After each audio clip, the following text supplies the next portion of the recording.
मैं वीरेंद्र यादव, हांसी हिसार, हरियाणा। मैं self image and self respect पे कुछ बातें आप सभी साथियों के साथ में शेयर करना चाहता हूँ। वीरेंद्र यादव की market value mean self image and respect. दिन प्रतिदिन मेरी सामाजिक प्रतिष्ठा बढ़ती जा रही है, इसलिए कि मेरे परम पिता परमात्मा निराकार भगवान और मेरे आराध्य देव बाबा खाटू श्याम और मेरे पितर देवता हर पल मेरे अंग संग रहते हैं, और मैं हृदय के अंतःकरण से इनकी आराधना करता हूँ। हर श्वास श्वास में इनका सुमिरन करता हूँ। जैसे कबीर साहब ने कहा, तू तू करता तू गया, मुझ में रही न हूँ कहते हैं अहंकार को, आपा परखा मिट गया, जित देखा तू ही तू।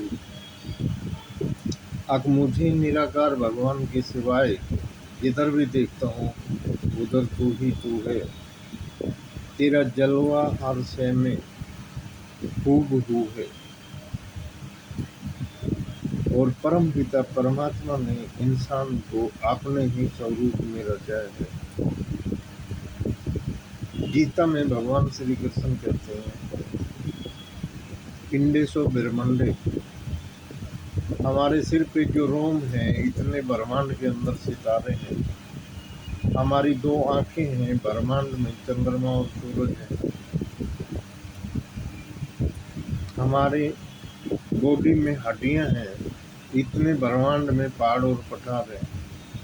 हमारी नसों में खून दौड़ता है, ब्लड सर्कुलेशन चल रहा है।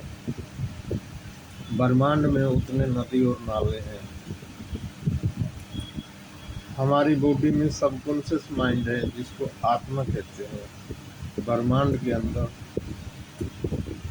स्वयं निराकार भगवान है। जैसे हमारे दो कान, दो आँख, दो नाक, एक जुबान, एक प्रजनन इंद्रिय, एक विसर्जन इंद्रिय, ठीक इसी तरह से 10वीं हमारी आत्मा, सबकॉन्शियस माइंड। ब्रह्मांड के अंदर चंद्रमा, सूरज, सितारे, और 3 बीच में वायु, जीव और आकाश, और 3 ही पृथ्वी, जल और अग्नि, और 10वां स्वयं निराकार भगवान है। और 10वीं वस्तु हमेशा पावरफुल होती है। और जैसे ही हम निराकार भगवान को देखकर इसका सिमरन करते हैं, जिसको सत्संग बोलते हैं, सत परमात्मा को छोड़ के इन आंखों से जो भी दिखाई देता है वो नाशवान है। जो बिल्डिंग हम देख रहे हैं वो एक दिन गिर जाएगी। हमारा शरीर, जैसे हमारे आदरणीय दादाजी नाना जी चले गए, एक दिन हम भी इस दुनिया से चले जाएंगे। निराकार भगवान हमेशा कायम दायम रहते हैं, ना इनका कभी जन्म होता, ना इनका अंत होता। ये हमेशा, इसलिए जो सत्संग जिसको बोलते हैं, हमारी आत्मा की अलाइनमेंट जब परमात्मा से हो जाती है, अकेला इंसान सत्संग कर सकता है। सत्संग में सत्य के साथ जुड़ सकता है, निराकार भगवान को देख कर इसका सम्मान कर सकता है। जहाँ लाखों की भीड़ इकट्ठी होती है वो हरी चर्चा होती है, सत्संग तो इंसान अकेला ही कर सकता है, थ्रू प्रेयर, थ्रू मेडिटेशन। और हमें पूर्व आभास होना शुरू हो जाता है, और हम जीवन की उस ऊंचाई पे जा सकते हैं जहाँ हम जाना चाहते हैं। मैं आर्थिक समृद्धि की बात कर रहा हूँ। जिस काम को आप 18 घंटे, 19 घंटे करना शुरू कर देते हैं बड़ी मेहनत के साथ, और उस काम को करने में आपको आत्मिक खुशी होती है, वहाँ से पैसा आता नहीं, पैसा बरसना शुरू हो जाता है। यह मेरा अनुभव है।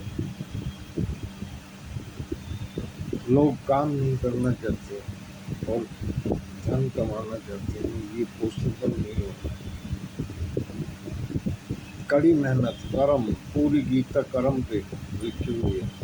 अब कर्म करना निहायत जरूरी है। जब हम कर्म करेंगे वहीं से हमारा भाग्य बनता है। मेरा कहने का भाव सिर्फ इतना है, हमारे भाग्य के निर्माता हम स्वयं हैं। हमारे भाग्य की कलम हमारे हाथ से लिखी जाती है।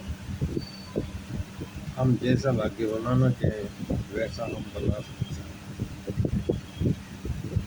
हर कोई बना सकते हैं, बशर्ते मेहनत करने के लिए वो तैयार हो जाए और अपना 1 घंटा सुबह और 1 घंटा शाम को परमात्मा को निष्काम भाव से मेडिटेशन में और प्रार्थना में लगा दें।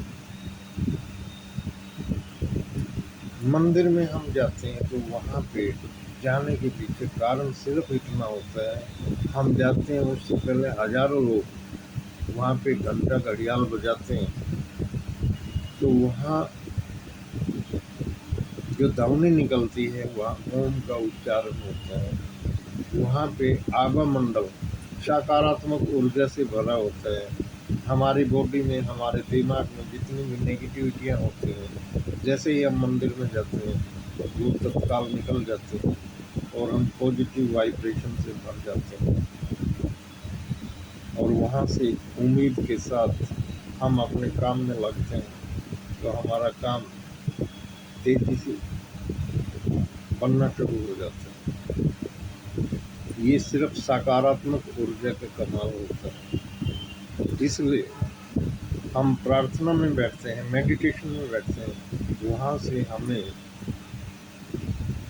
पाताल से, आकाश से, 10 दिशाओं से पॉजिटिव ऊर्जा आती है, क्योंकि हम परम मुहूर्त में मेडिटेशन में बैठते हैं, प्रार्थना में बैठते हैं। जिस वक्त 99% दुनिया, पूरी दुनिया सोई होती है, 1% वो लोग जो सकारात्मक सोच के साथ मेडिटेशन और प्रार्थना में बैठे होते हैं, तो पूरा जो वायुमंडल है, आकाश मंडल है, वो सारा का सारा सकारात्मक ऊर्जा से भरा होता है। इसलिए 3 बजे से 5 बजे के बीच में हमें मेडिटेशन करना होता है। और एज वाइज अगर बात करें तो मेरी उम्र 62 वर्ष हो चुकी है। 63वां साल अब जो 1 अगस्त आएगी शुरू हो जाएगा, तो मुझे 1 घंटे से प्लस मेडिटेशन करना होता है। जितनी एज होती है उतनी मिनट मेडिटेशन करना होता है, और वो मैं अर्धे के अंतर्गत से करता हूँ।